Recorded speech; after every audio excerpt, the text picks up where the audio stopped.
सुदामा जी ब्राह्मण हैं। एक दिन व्यतीत हुआ, 2 दिन व्यतीत हुआ, सुदामा जी रह रहे हैं भगवान कृष्ण के यहाँ। कुछ दिन व्यतीत हुआ, भगवान श्री कृष्ण को मजाक सूझा, हे मित्र सुदामा, कुछ लाए हो? अरे कृष्ण, तुम्हारे लिए मैं भला क्या ला सकता हूं? मैंने कहा भैया कुछ तो लाए होगे, अरे कुछ तो लाओ होगे, लाए होगे। सुदामा जी ने कहा मैं तो कुछ नहीं लाया। बोले हो ही नहीं सकता, मेरी भाभी ने जरूर कुछ दिया होगा। सो सुदामा जी जो चावल की पोटली लिए थे अपनी हाथ की काखरी में जो है दबाए थे। भगवान श्री कृष्ण ने पूछा भैया अरे तुम कुछ तो ले आए होगे, झूठ बड़े बोलते हो।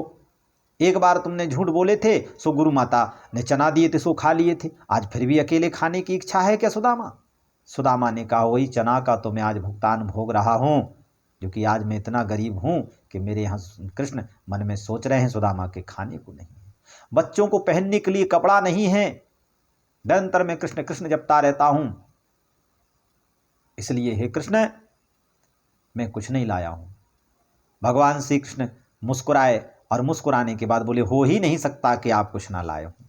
खोजने लगे, बगल में खोजे, अगल में खोजे, तनक भगवान को मजाक सूझा, तनक उनको देखा, तनक कुलबुला दिया। जैसे ही कुलबुलाया पेट में और उन्होंने दोनों हाथ उठाए, सुदामा जी ने पोटली नीचे गिर गई। पोटली जब गिरी चावल की, भगवान श्री कृष्ण ने हाथ में उठा लिया।